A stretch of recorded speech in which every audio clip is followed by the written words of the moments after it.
First Class Productions.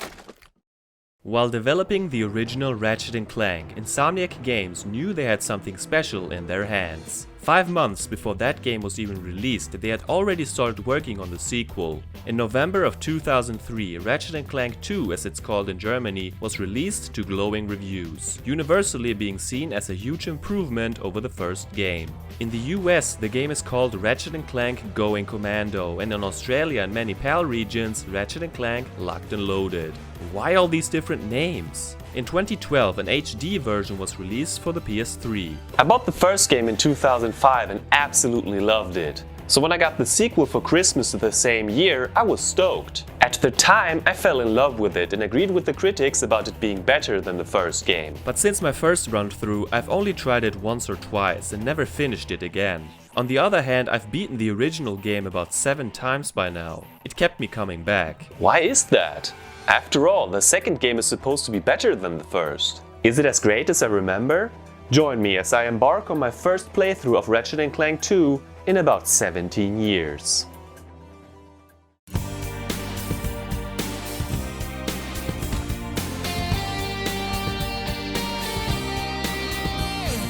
GFrom, the gamer, the legend, he's come to show you the way in this world of games. GFrom Reviews. Ratchet & Clank have become celebrities after their heroic battle against Chairman Drek. Unfortunately, their lives are rather boring right now. Yesterday, I flushed out my radiator core. Out of nowhere, they're teleported to the distant Boldan galaxy and are greeted by Abercrombie Fizzwidget, the CEO of Megacorp. Abercrombie. I bet his favorite music is Mallcore. I just hope that there's none of that on the soundtrack. A top-secret biological experiment was stolen from their testing laboratories by a masked thief. He offers Clank employment in his company and Ratchet a chance to catch the criminal. Both happily agree. After 2 weeks of training and getting a new suit of armor, the game begins. Just like in the first game, I have to change some settings first, mainly the camera. But what the hell is this? Why can't I turn on the subtitles in the European HD version? Why even show the option in the first place if not to taunt me? We're on a flying base on planet Aranos. Ratchet feels a bit lighter to control compared to the prequel, and the camera isn't as slow as before either. In the first person mode we can see the gun this time around. Still can't move in this mode though. This first level is very straightforward, teaching us combat. In addition to his Omni Wrench, Ratchet has 2 weapons in the beginning. The Lancer and the Gravity Bomb, basically better versions of the blaster and bomb gun. Gunplay was a little clunky in the original. This game adds one tiny feature that completely changes how you approach combat. You can strafe. Gone are the days where you curse at the TV because you missed your foes at such a short distance. Now it's much easier to aim. Still, it takes a little getting used to because we shoot with circle as opposed to the shoulder buttons that are standard nowadays. Shooting and turning the camera simultaneously with the right thumb can be awkward at times. The clumsy thief manages to get away with the experiment. What follows is a brief but exciting shootout on top of the base. Ratchet escapes and follows the thief to another planet. The first level is a quick but decent introduction to the gameplay, showcasing some of the changes. Nothing spectacular, but it gets the job done. The thief meets with the gang Thugs for Less on the swamp planet Oozla. Due to his reckless behavior, the defenses are deactivated and the Megacorp outlet is overrun with mutated swamp thingies. So this is the first real level. Just like in the previous game, you usually tackle a few objectives per stage, in any order you'd like. Megacorp vendors replaced the Gadgetron vendors. I kinda miss being called a fuzzball all the time. Hi there, fuzzball. As expected, they've got ammo and guns in stock. These guys look ridiculous. We once again start with 4 hit points. This game introduces experience points, which you get by killing enemies. Every time the meter is full, we gain 1 additional hit point and our energy refills. I love this system as it makes me feel stronger and stronger the longer I play. The same goes for the weapons. The more we use them, the more experience points they get. Once the meter is full, the weapons level up to a stronger version. This only works once, however. It's a great concept because it encourages us to use every single weapon. In Ratchet 1, I skipped most weapons and heavily relied on the wrench. Here I only use the wrench when I'm out of ammo for the weapons that still need upgrading. Anyway, after only a few minutes we meet the first mini-boss. This thing's a joke. Shortly after we pick up our first gadget, the Dynamo. It activates machinery in various ways. By the way, I love the music in the mall. So cheesy. Reminds me of very old Disney shorts for some reason. Why on earth? Why on Oozla is there a store in the middle of a swamp anyway? Oh look, we can't get up there yet. I guess Ratchet forgot his Magna boots. Have to remember to come back later. Fizzwidget reports the last known whereabouts of the thief. Plus we get to see a commercial for the Galactic Gladiators. Sounds like fun! The second half of the level has us ride on these ugly monsters. I'm not a big fan of the part where we have to jump from beast to beast in order to get across the swamp. It's not difficult or anything, I'm just a little too impatient. These plants remind me an awful lot of Crash Bandicoot 1. A scientist sells us a tractor beam for 1000 bolts. So we still need to buy illegal shit from strangers. A great example for the kids. With this gadget we can move certain objects. Here we find our first platinum bolt. As the regular bolts are now golden, the secret bolts had to change too. And that's it! Oozla manages to be a mostly fun stage despite the drab setting. If it weren't for these beasts, I'd enjoy it a lot more though. Clank is ready for some action with a female robot when all of a sudden he's kidnapped. Ratchet's ship is under attack too. What's happening? In Wupash Nebula. Seriously? Wupash? Sounds like whoop-ass. Wow. Anyway, in Wupash Nebula we have to shoot down a bunch of spaceships. We have a machine gun, 10 missiles, speed boost, and can also do a barrel roll. There are 2 waves in total with 20 ships each. Occasionally we get raritanium. Great, maybe we'll meet this guy again. You will find raritanium for me. No, I will not. Although the setting is visually amazing, this battle drags for me. I died once while I was still getting used to the controls. On my second attempt I barely survived. I hope we don't have to do this kind of stuff too often. At least there's no useless toad that needs saving all the time. In the Maktar resort we get the chance to use our new weapon, the chopper. Basically ninja stars that home in on enemies multiple times. Pretty cool, but it comes with a bit of a delay. With the tractor beam we can not only move objects but also bombs and specific robots. We need them to get past locked doors and can even use it like a slingshot. Throughout the level we can find several slot machines where we can win bolts, nanotech and so on. Nice little gimmick. A limousine takes us to the Thugs for Less jamming array. It's basically a baby planet or a moon. This is cool because we can walk on the entire thing and the gravity is different. The goal is to destroy all of the signal transponders. I like it a lot as it feels different from the regular levels and kind of isolated despite the many robots out to kill us. We get an infobot with coordinates to a hoverbike race and move on. Another limousine takes us to a different part of the map. Shimmying around is still super slow. After dealing with a bunch of goons, we arrive at the arena. Introducing from nowhere in particular, this guy.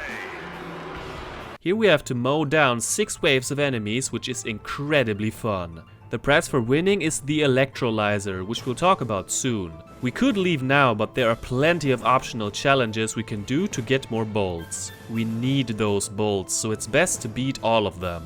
These vary a lot from each other, like adding hazards or a certain amount of enemies that need to be killed within a time limit. There are also 2 boss fights. Chainblade is fairly harmless as long as we keep moving. The B2 Brawler is more challenging, especially in this phase. Ratchet's a bit sluggish, which makes escaping the tentacles tough. My gun of choice was the new Blitz gun, a shotgun with large spread. The Endurance Challenge has us win 16 rounds while beating both bosses twice on 1 life bar. If we're lucky, we'll level up during the battle, which refills all of our energy. I attempted it twice, but decided to come back later with stronger weapons and more life. Overall, I love the arena and it's a great way to stack up experience points for the weapons. Outside we use the electrolyzer. We have to flip connectors to get the blue particles to pass through them. If we fail, we have to start from the beginning. It's a mix of memorization and reflexes, which I prefer over the boring trespasser puzzles from the prequel. We see a video message from the thief with Clank being tortured. What a sadist! Overall, this level is a blast and among the best the series has seen so far. I mean an arena and a moon? Come on, that's some heavy shit. There's that word again, heavy. Hoverbike race or rescue Clank? You know what? I'm not the evil bastard you think I am. Of course I'm going to rescue Clank first. No ulterior motives, I swear. That leads us to Megapolis on planet Endako. Naturally, this city is filled with skyscrapers. Reminds me of Metropolis. On our way to save Clank, we need to operate cranes to move blocks in order to get to higher areas. Some of them are explosive. I'm not terribly excited about this part as it is slow going. The thief pushes Ratchet down to Clank with seemingly no way to escape. Or so you think. It's time to play as Clank. Like last time, his sections are all puzzly. Again, we control microbots, which just love to attack larger enemies. There are some new bots that help us, like the bridge bot. The lifter bot lifts large blocks. It's pretty obvious when to use which robot, but I still enjoy this part. Ratchet's a lot nicer than in the last game, that's for certain. With our heroes reunited, we can finally use the helipack again. This really improves our maneuverability. Clank also comes with the thruster pack, but I didn't use it even once because I feel more comfortable with the helipack. The second half of the level is more combat heavy and it closes with a boss battle against the thug leader. Before that I bought the pulse rifle, which is a very powerful sniper. I accidentally fell to my doom but managed to kill him at the same time. Probably missed a cutscene because of that, but whatever. In Clank's apartment we pick up our old swing shot and grind boots. Turns out Clank's a huge fan of a certain other video game duo. With our old gadgets back, we can swing onto rails. I love that both of them are combined here. We meet Slim Cognito, who sells weapon modifications in exchange for platinum bolts. So these come in handy much earlier in the game here. There are 3 types of mods to mix things up. The lock-on mod lets you lock onto enemies. The acid mod causes enemies to take damage over time, which is perfect for large ones. Finally, the shock mod electrocutes nearby enemies and makes it the mod of choice against large groups. Unlike the Megacorp vendors, Slim Cognito is only found on a few planets. This forces us to backtrack, which is unfortunate. Endako is a pretty decent level that gets dragged down a bit by the cranes. That said, the part with Clank and the grinding are worth it. On planet Barlow, we're trying to join the Desert Riders in order to get closer to the Thugs for Less operations. We see an old abandoned Gadgetron factory and some leftover killer dogs from their heydays. Perfect targets for my new Seeker gun. This weapon locks onto the closest target and slams a rocket into it. Not the strongest gun, but a useful tool in its own right. The first route we took had us deal with tons of tribesmen and these ugly bastards. The last Gadgetron salesperson offers us a few of the guns from the first Ratchet & Clank for free if we have a save file with those weapons from that game on our system. I'm happy to report that this also works on PS3. While I love the Walloper, I never cared too much for the decoy glove. Plus, the bomb glove just seems like a major downgrade from the gravity bomb. And this is just a joke that makes Glover look cool in comparison. I couldn't even afford the first Rhino for 150,000 bolts and now you want 1 million for the Rhino 2? Another life goal I'll never achieve. Goddamn inflation. Sadly, the old weapons can't be upgraded. This means they get pretty weak and useless later in the game, which is why I rarely use them. There's a biker! Good thing we can do the stretch jump with Clank's helipack, otherwise we wouldn't have reached him. No ulterior motives, I swear. This guy might look tough, but he has a sensitive side. Touch him, and it's Plasma City! Oh gosh, you didn't have to yell. Why did he have to yell? Man, what a pussy. Hey! G-Dog! What the fuck is wrong with you? You can't say that shit. It's offensive and insensitive towards pussies. Oh gosh, you didn't have to yell. It's time to race. After this electrolyzer puzzle. You thought the hoverboard races in part 1 were the shit? Check this out. The hover bikes are way faster and a lot more intense thanks to turbo boosts. As long as we don't crash into stuff, the first race is easily won. Of course, the grand prize is an infobot. There are 4 more challenges for some extra cash. The second challenge adds weapons like rockets and machine guns, which makes it way easier. Challenge 3 opens a few shortcuts. Some opponents also use them, so it's wise to learn the shortest path. In challenge number 4, the other racers start shooting at us. I really hate this shit because you have to wiggle back and forth like a klutz to avoid getting annihilated. If you get hit, you might as well restart because it's very hard to keep up after that.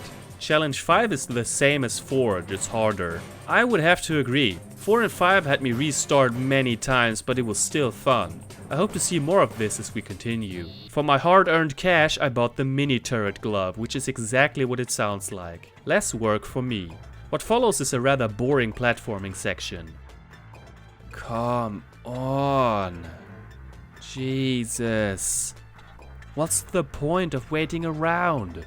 I'm glad to see the return of the hydro pack to make these water sections less tedious. At least they let me swing in peace. This scientist has been frozen so long he has no clue about Megacorp. He sells us the Therminator, which can thaw ice and freeze water. This gadget pretty much replaces the Hydro Displacer. A Hydro Displacer replacer. What can I say? Barlow is a good level that gets bonus points for the hoverbike races. Ratchet & Clank travel to the Feltzin system and get attacked by a bunch of spaceships. So we have to kill several waves of enemies while avoiding asteroids. The first mission isn't much of a hassle and rewards us with another infobot. There are 3 more challenges for bolts. In challenge 2 we have to kill 30 space wasps in 2 minutes. That's super easy because they tend to fly in your face and wait to get blown up. Challenge 3 has us kill 10 more spaceships, and the 4th is a race against Ace Bunyan. The race itself is simple as we don't need to fly through every ring. If you're going for the Platinum Bolt, which we are, then you can't miss any of the rings. The controls are kinda sensitive, so it's not easy peasy. In theory, this level sounds fun and it looks freaking gorgeous. Personally, I feel disoriented at times during combat and have more problems killing bad guys than I should. It takes a while to get used to.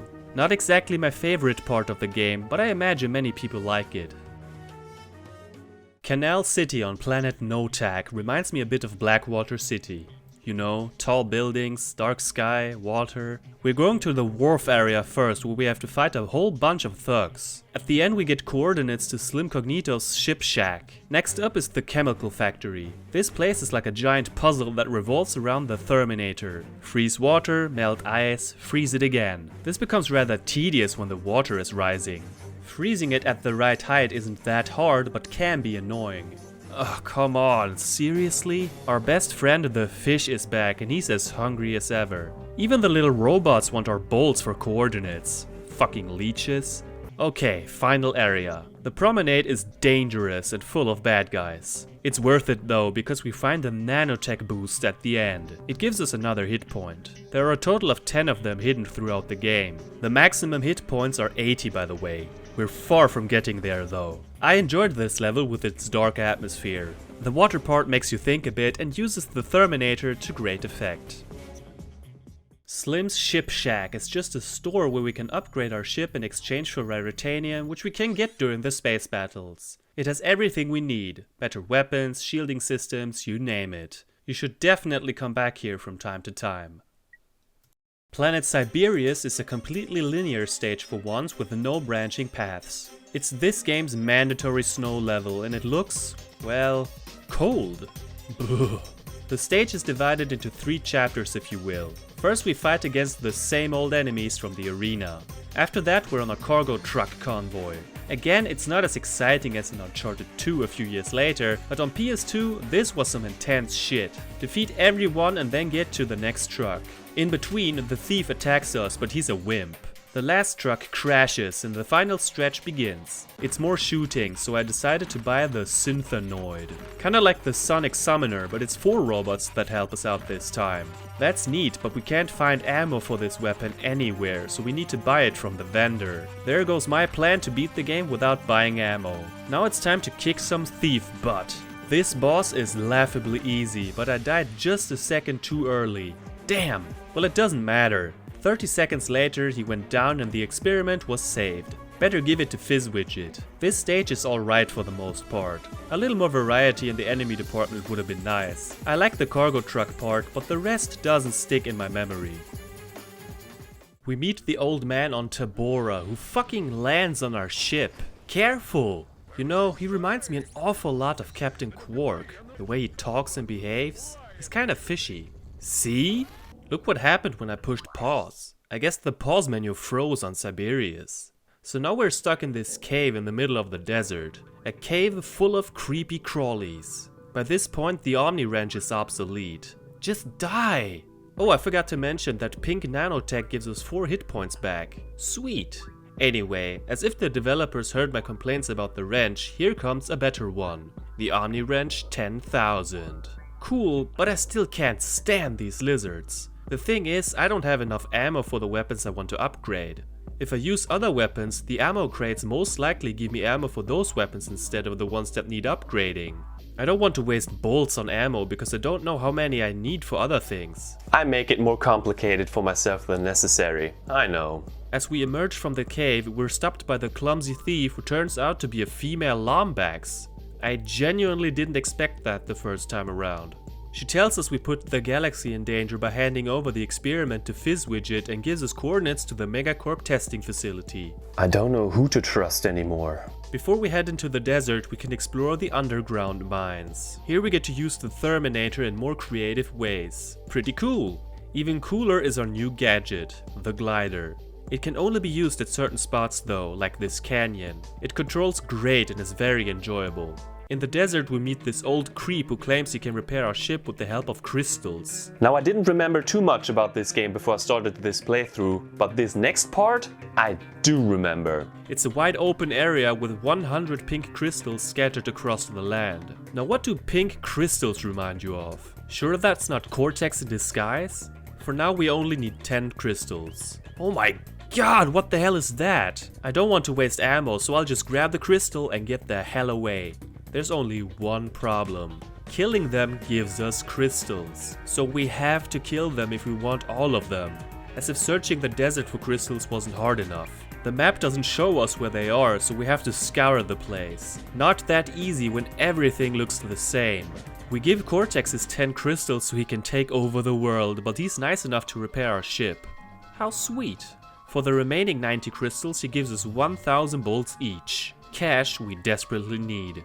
But this takes so fucking long. With 51 crystals left, I decided to leave and come back later with better equipment. I applauded the developers for trying something new, but I can't stand this level with the exception of the glider. Hunting the place for crystals is incredibly monotonous and most of all super boring. I also hate the monsters. There are just too many of them.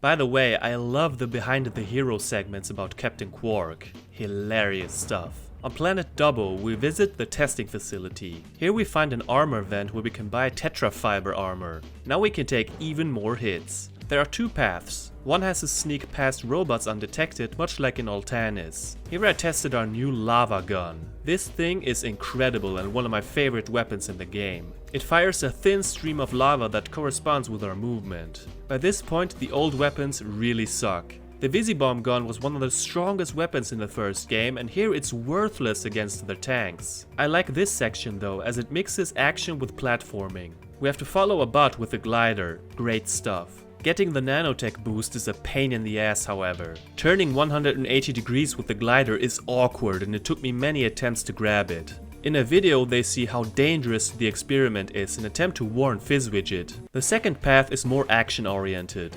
Damn, I love that lava gun. It's quite a long section. The so-called mathematician tells us about the Challenger on the moon. The winner is allowed to take part in the Megacorp games. Sounds like fun. Clank turns into Giant Clank and flies to the moon. The Challenger is the thug leader. Similar to the first small planet, we can walk on the entire moon. Clank has rockets and energy blasts. He needs to collect ammo for both. Jumping is crazy fun and we can destroy every single building. This isn't a fair fight because helicopters surround us constantly. I died once but got a victory with a less aggressive approach. Even though it's a bit repetitive after a while, this is just mind-numbingly chaotic good stuff. After a few levels I didn't care for, Dobbo is a return to form.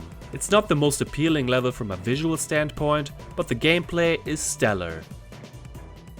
The password we got from Fizzwidget was incorrect and now the defense system attacks us. So Hrugis Cloud is another spaceship level. First of all, I got to say this stage looks incredible. It takes place in a spheric space station and we have to destroy 6 turrets. The problem is that repair robots, well, repair them. So not only do we have to destroy the turrets, but kill the robots in time before they fix the turrets. My tactic wasn't the best, which is why it took me over 10 minutes to beat this challenge. Don't judge me. With new coordinates in hand, there are 3 more optional challenges to tackle.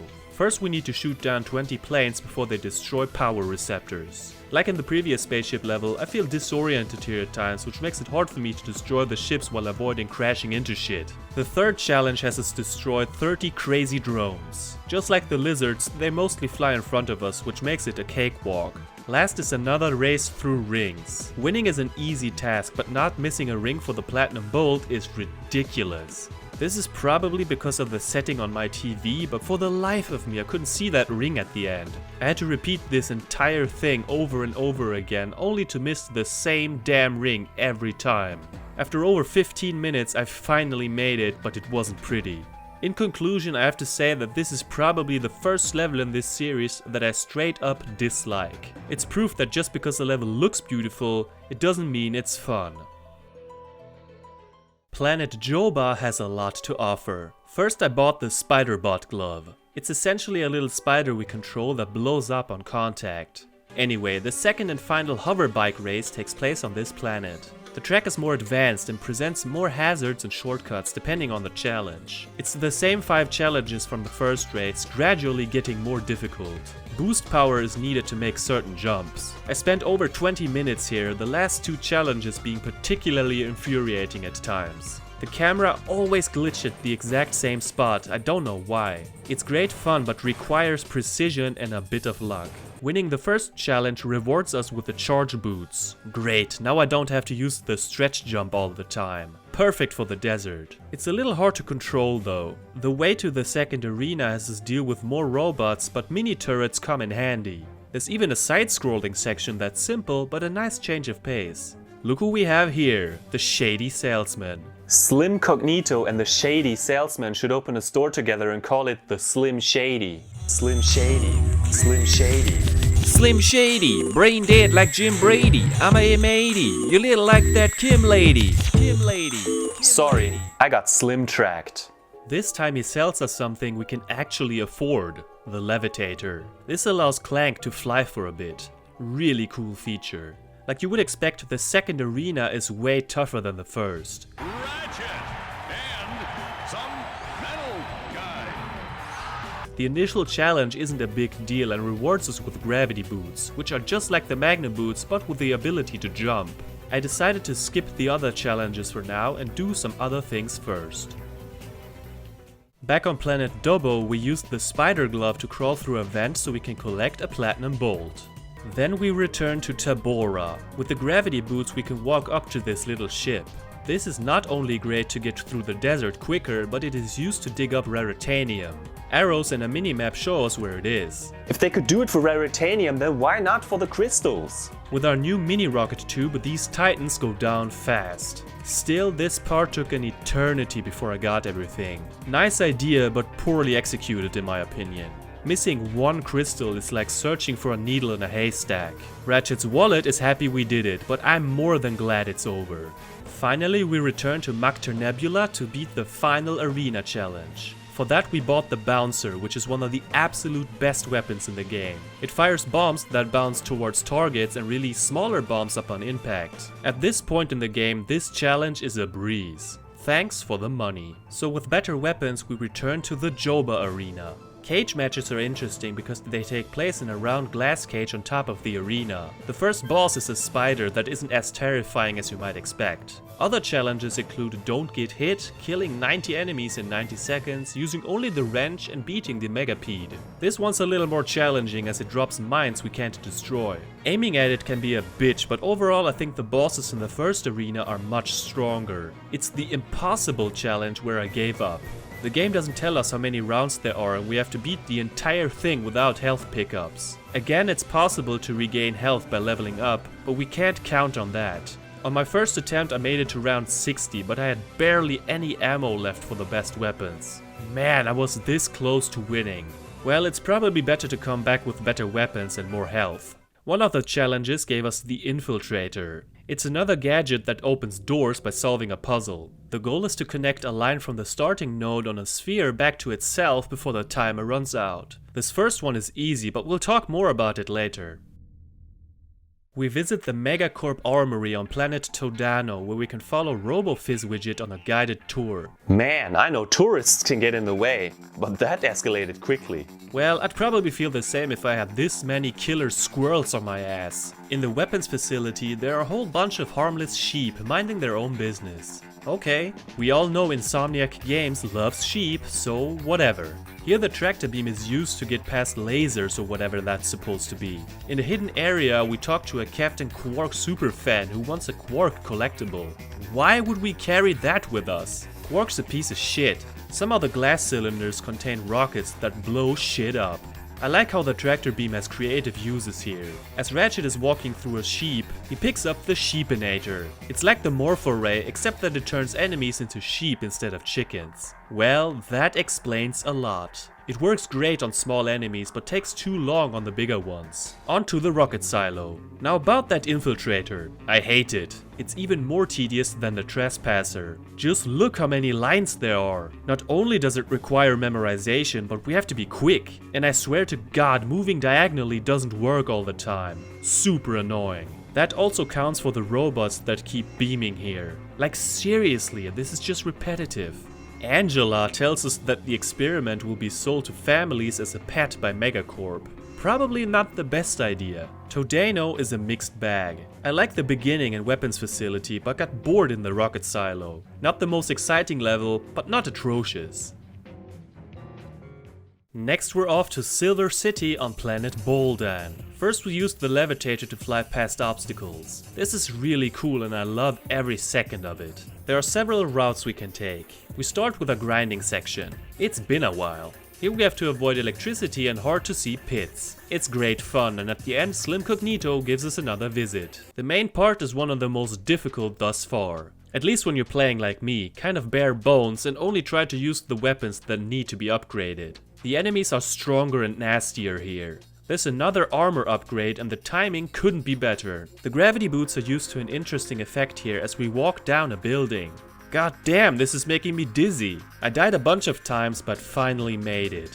Oh look, a platinum bolt. Aw damn, we got kidnapped. So that bolt was just a tease. I feel fooled. Boldan is a very hard level compared to most stages that came before, but I still enjoyed it. So we're back on planet Aranos. You know, the very first level. This time we're in prison with no way out. If you're a Lombax, that is. This is the start of the second and final Clank section. About damn time. I love this stuff. A new friend wants to help us out. The Hammerbot. He loves to smash stuff and I like to take advantage of it. Whether it's about clearing the path or catapulting us through the air, we can always count on the Hammerbot. A real hammer bro, if you will, unlike these mean-spirited pricks. Who throws hammers at people? Seriously, and why do they have so many? Sorry, I got sidetracked. We actually switch back and forth between Clank and Ratchet during the course of the level, which is a cool concept. These 2.5D sections feel a little out of place, but I like it nonetheless. Here we also find the Omni Wrench 12,000. Hell yeah.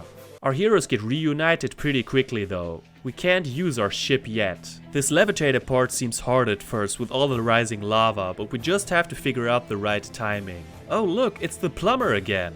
He sells us a Captain Quark figure for 20,000 bolts. Damn, that's expensive. I guess a plumber has to make a living too. To get off this planet, we fly through another lava tunnel, this time with even more hazards. Angela contacts us from the Thugs for Less fleet but gets captured. This is among the best levels in the game for me. It's not too long but still offers variety. I particularly like that we get to work with many different types of bots as Clank. It makes me wish the game had more Clank sections. Back on planet Todano, we give the Quark figure to the creepy fanboy. He gives us the armor magnetizer, a very useful tool. The armor magnetizer is now active. Bolt pickup range is increased. On Boldan we have to replay half the level to get the platinum bolt. Unless there's a faster way I don't know about. I rushed through and almost died, but whatever. This felt really unnecessary. Oh look, we can't get up there yet. Have to remember to come back later. Oh shit, I totally forgot.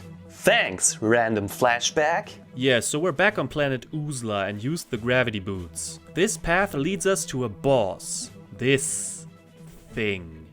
fucking disgusting. Don't stand on the lily pads for too long because they float towards the green abomination. By the way, the lava gun got upgraded to the meteor gun. Probably the only instance where the upgrade is worse than the original. Works great on the boss though. Defeating it gives us the box breaker. Love that thing. Saves time too. Planet Gorn is another spaceship level. I'm glad it's not as annoying as the previous two. All we have to do is destroy 4 big ships. No big deal. This gives us the exact location of the Thugs for Less leader.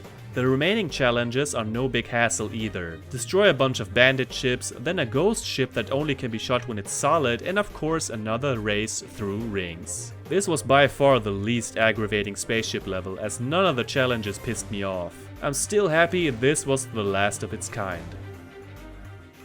So what the heck, let's fly back to Joba and beat the impossible challenge. I used the hell out of the Sheepinator on small enemies and even some of the bigger ones. My goal was to save as much ammo as possible for the end. Our newly bought shielded charger was a big help as it protects us from taking damage for a while. Sadly, we can't pick up ammo for this weapon either, it has to be bought. After about 23 minutes, I finally made it and felt like a champ with a fat wallet. So yeah, it's best to attempt the harder challenges later. It'll save you a lot of time. In conclusion, Joba is the highlight of the game for me. With both hover bikes and an arena, it's almost an unfair advantage, but I don't care. Now shit's getting real. Planet Snivelak has a dark red sky and that's always a good sign, right? With all that money in our pocket, it's time to buy new weapons. The plasma coil and the hover bomb gun. We'll use them soon. The level starts with swing shot action, grinding and gravity platforming. Oh crap, what am I supposed to do? Okay. I'm starting to dig the 2.5D sections. After this very fun start, we get to a bridge and everything changes. From here on out we do nothing but shoot, shoot, shoot. The hover bomb gun fires bombs that float forwards. We can control them in the air, but it's very weird. The plasma coil on the other hand fires bolts of electricity and plasma that shocks nearby foes. This stage doesn't mess around. There are bad guys around every corner, most of them heavily armed. Before long we get to the boss in his Gigantomech. Giganto is right, just look at this thing. How is this a fair fight? We can fire our regular weapons at him, but there are also turrets scattered across the area. Of course I'm using those. Every once in a while he walks towards us and destroys the turret, making us look for another one. So far so good, but there's just one problem. The constant array of bombs flying towards us. They just keep coming and it's repetitive beyond belief. It takes so damn long to take this guy down. That makes it especially frustrating to die here, which happened to me after 12 minutes. Guess why? Of course we have to do that shit all over again. Man, I spent almost half an hour on this guy and really got sick of it quickly. At first I had problems shooting the bombs, but after a while they're no problem anymore, which just makes it mind-numbing. I hate this boss fight. I'll take the fight against Drek over this any day. We free Angela, who has coordinates for us. With the exception of the boss fight, this is a kick-ass level with many fun elements. But man, that has to be one of the most tedious boss fights in existence. On planet Smolg, we're above the clouds, which means we have to fly from platform to forge on. But first we visit Megacorp's distribution facility and the warehouse is full of crabs. Crap! I hated those on planet Orxon. Here, they're no match for us. I like exploring this place and finding the platinum bolt among all of these crates feels rewarding. By now our Sheepinator has been upgraded and turns enemies into exploding black sheep. I don't know what to feel. At the end we get new coordinates from Angela. Back outside we fight more enemies and find a hypnomatic part. What's that? I don't know, but I guess we'll find out. Now we get to fly. I love this, it's incredible and makes me feel like an adrenaline junkie. Playing through this part rewards us with more coordinates. For 40,000 bolts. This is getting out of hand. Although this isn't a very long level, it resonates with me. The setting is memorable and unique, which makes it stand out in my book. Planet Grelbin is another snow level. Okay, so we can't continue here without the hypnomatic. Outside we meet this weird dude again. Oh no. Does that mean... Yes, more collecting. This time it's moonstones instead of crystals. Maybe this isn't Cortex but Brio? Yeah, that makes more sense. We have to deal with the Yetis and fucking sea dragons. Only 9 are needed for this weirdo to clear the path. In the mineshaft we used the glider to get through the cave and past falling stalactites. Simple stuff. We deal with more robots, solve irritating infiltrator puzzles and get to another armor vendor. Wait, that's it? I can't even afford the armor, so thanks for nothing. Well, I guess we're off to collecting moonstones again. We only need 16 more for another hypnomatic part. The Yetis are strong and they show up in droves. I really don't want to waste my ammo on these assholes, so I just try to avoid them altogether. After getting the second hypnomatic part, we get 3000 bolts for every moonstone. That's a lot of cash, bro. So screw it. Again, we also have to kill every single sea monster as they also give us moonstones. There are a total of 101 moonstones and this area is huge. Why is there no fucking radar? This is so boring, especially with 50 ugly Yetis ruining the party. It took me about 40 minutes to find them all and I loathed every second of it. But look at my bank account. I'm a rich bitch. Let's buy the Electro Steel armor. Spoiler alert, we'll never be able to afford the final piece of armor for 1 million bolts. So this is the best we'll get on this run. Algon City on planet Damosel has the most difficult grind boot section. Not only do we have to deal with the so-called proto-pets, but the trains with rails on top of them appear and disappear through portals. It's trial and error, which is fine I guess, but I died quite often. Who does Clank think he is? A naughty Otzel? Now we have all 3 hypnomatic parts. Next up we get to play as Giant Clank for the second and final time as we fly to another moon. The goal is to destroy a UFO. We get bombarded with enemies. I found it a bit more challenging to damage the saucer, but overall it's alright. It helps to destroy buildings to get health and ammo. This gives us the mapper, which shows secrets on the map. Yeah, we already have every platinum bolt up to this point, but thanks anyway. The main part has us deal with an army of proto-pets. Don't be fooled by their fluffy look. They're pests and they multiply like crazy. They even hide in cornflakes boxes. If I can't have cornflakes without the fear of being eaten, then breakfast has lost all meaning. This begs for a crossover. Holy crap, look how many there are! This weird dude gets 10,000 bolts and the 3 hypnomatic pieces from us to build the hypnomatic. It's used to control receiver bots for a short period of time. We can even hypnotize other bots. They can shoot and are mostly used to push buttons. This is another good level that maybe has too much shooting for my taste. By this point, I'm starting to get worn out by it. With the hypnotizer in our possession, we travel back to...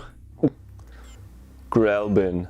I hate this place. Now we can enter the factory and control some robots. This is actually quite neat, and even though most of our activities involve blasting the shit out of fellow robots, I had a great time. What follows is an underwater section where we have to swim past lasers. After killing more protopets, we meet Angela, who gives us coordinates to the protopet factory. Oh look, there's another Raritanium vehicle. Oh, what the hell? These fucking Yetis. Well, fuck the Raritanium, it's not worth it. I'm not kidding when I say that this is my least favorite level of the entire game. I'd rather deal with another Gigantomech than this shit. The desert was pretty bad, but this multiplies that awful experience by tenfold. Let's get the hell out of here. Let's get the hell out of here.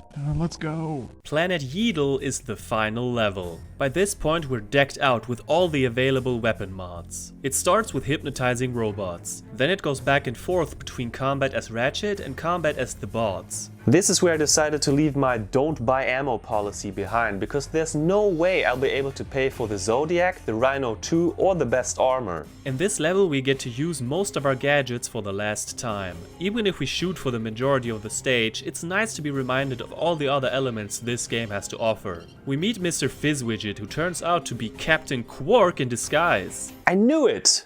I mean, I didn't remember it, but I suspected it all along. Quark is such a douchebag, releasing the protopets to this galaxy just so we can save it and become popular here. Alright, just what the f is going on? Exactly! He intends to use Angela's helixomorph to cure the original and frame us, but instead it mutates and eats him. Payback. That's what you get when you're a giant douche. You get chomped. So this is the final boss. Kinda reminds me of a boss from Spyro Year of the Dragon. Remember how difficult the fight against Drek was in the first game?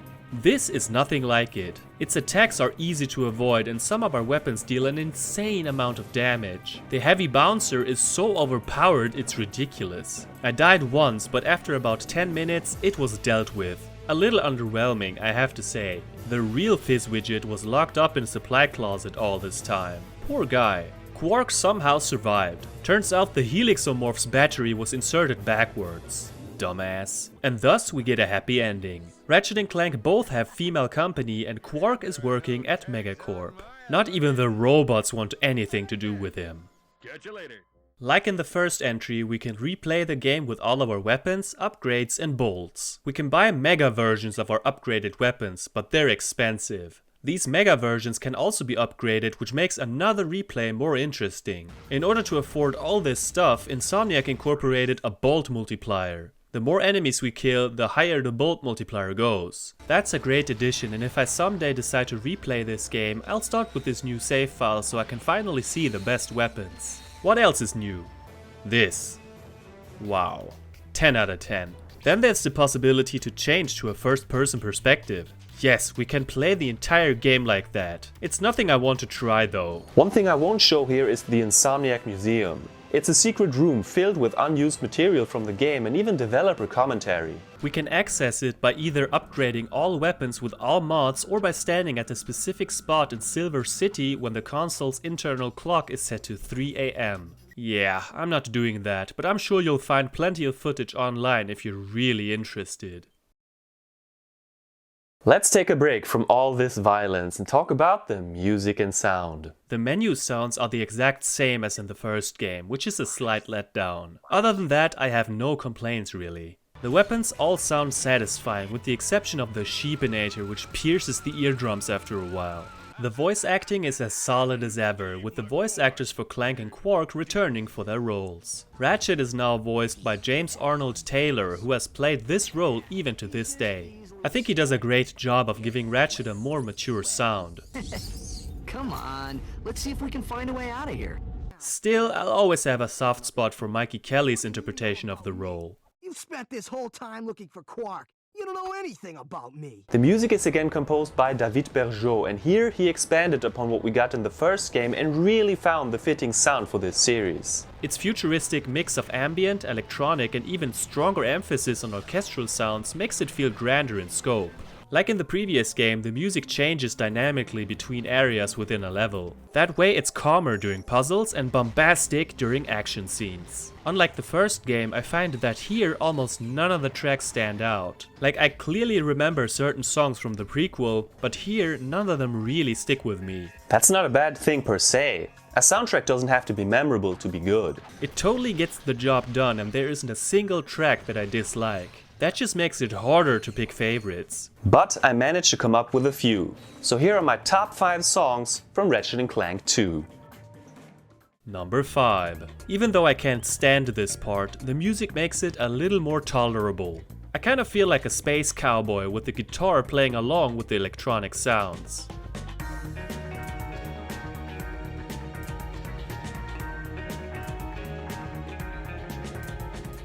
Number 4. It's easy to miss out on this one and I'm glad I didn't. This could fit in any racing game as the replay music. I find this stuff incredibly relaxing.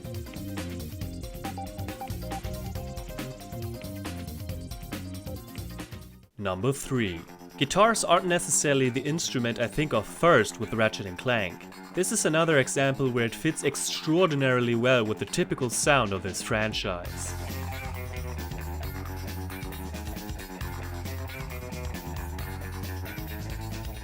Number 2. No, this is not a joke. I don't know if it's because it reminds me of sounds from the past, but I get a strong sense of nostalgia when I hear it. For some reason I think of Mickey Mouse when I play this part. I love it.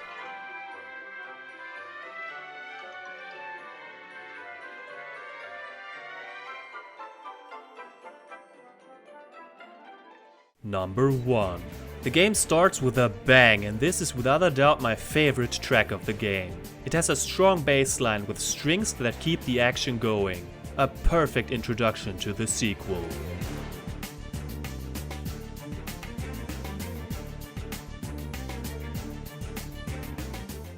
Let's wrap this up, shall we?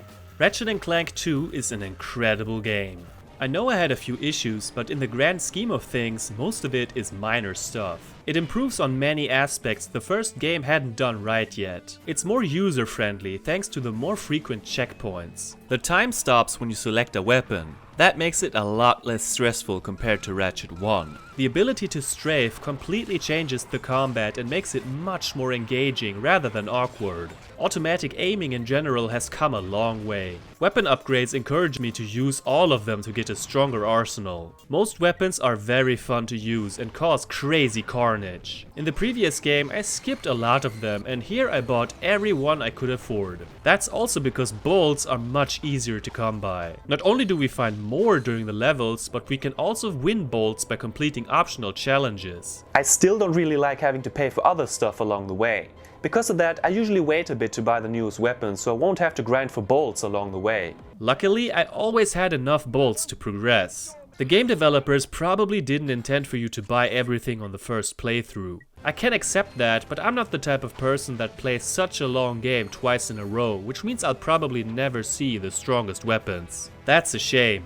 The game gets pretty tough near the end. That's why I'm all the more thankful that health also gets upgraded gradually. This game feels a little more linear than the first because there's less backtracking to other planets. I have mixed feelings about that. Sure, returning for just one item can feel tedious, but I also felt a stronger connection to the planets in the first title because of that. Maybe it's because I played Ratchet 1 so often, but I find the levels in that game to be much more memorable than in this one. Too often we end up fighting the same types of enemies, and I think the gunplay gets more repetitive the longer I play. The minigames are mostly great, the arena and hover bikes being the clear highlights for me. That's kind of a paradox, because in general I wish there was less shooting, but I can't get enough of the arena. Go figure. Grinding, flying and gliding are super fun. Playing as Clank is as great as ever, and the fights in his giant form are intense. I wish there were more moon levels with Ratchet though. And yeah, the infiltrator puzzles aren't something I enjoy at all. The story is humorous and silly like expected. I didn't remember most of it, but the plot twist near the end was kind of predictable. Drek makes for a much more intimidating foe than Quark, and the late reveal doesn't help his case. Too bad we don't see much more of Angela after this. I like her because she's clumsy and a little badass at the same time.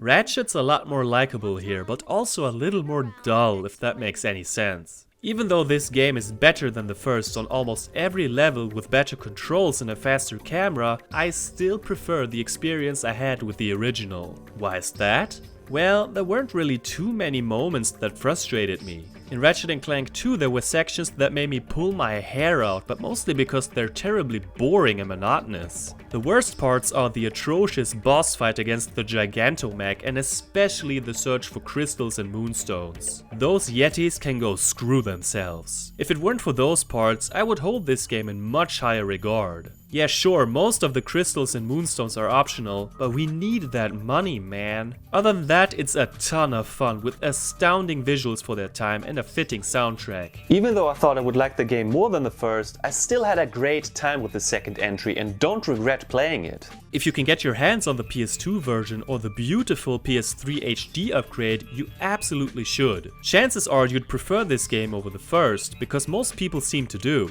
It's easier to get into than the first and offers a long and entertaining adventure with loads and loads of fun.